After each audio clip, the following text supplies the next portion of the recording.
This video will be an overview of the underwater setup. So here are the measurements for when I'm drifting and getting underwater footage.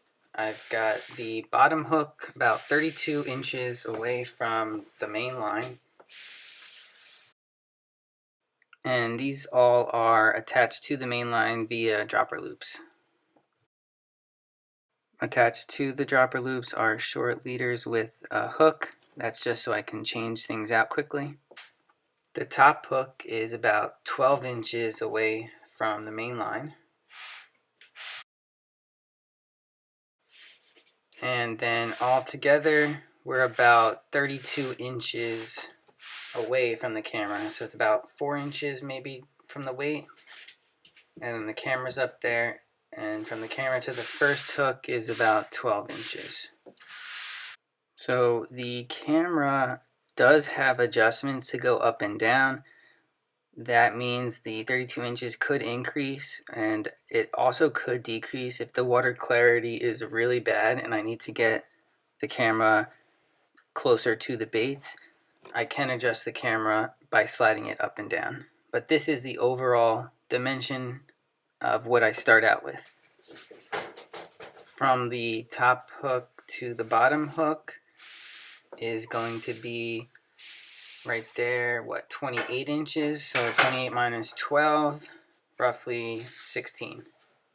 Now, you can obviously adjust these, and you can also adjust the camera angle, but this is a rough estimate. You're just trying to get in line the baits, both baits, with the camera angle. So that's kind of an overview of what it looks like. And then as we look closer at the camera itself, it looks like pretty much a 3D printed piece of plastic with the housing, the ability to have a GoPro attachment housing on there. That orange part is a float in case the line breaks. It, in theory, could float up to the surface. You'll see here I'm wrapping the line around a cleat, and the way this is designed is it slides. The bottom two have a sliding mechanism, and the top piece is a cleat. And the cleat will hold the camera where you want it to be, but still allow the ability, if something happens, to unravel. So if it breaks right there, or if it breaks above, I have the ability for the line to unravel, unwind, and this whole piece should float up to the surface with the camera. This is only in theory, and I haven't actually broken off the line with the camera on it yet, so we'll see. And of course, the knot I'll tie will be an FG for 30-pound braid to the 40-pound main line, which this is the 40-pound. There's just a surgeon's loop, and then everything below this will be 20-pound or less. So the idea is the weight, the hooks, everything should break first before the 30-pound braid does to the 40-pound mono. And the 40-pound mono is obviously a little thicker than the 20-pound, so if it hits a rock, it should last longer. With anchoring, it's a little different because you don't have the current working in your favor as much to help with stability. So everything's got to be a little tighter, and you drop down the camera angle. I keep the same distance between the top and bottom hook. That doesn't change, but the bottom hook length will be much shorter. This little piece I made as sort of a fin to help stabilize the camera from shaking side to side.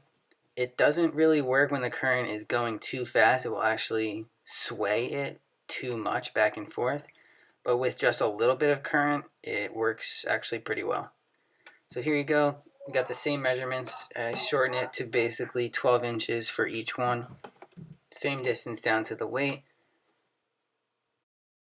So another thing to think about is when you're anchored, the baits kind of sag a little bit down. So you have to adjust the camera accordingly, and sometimes if there's not much current at all, they will just pretty much go straight down.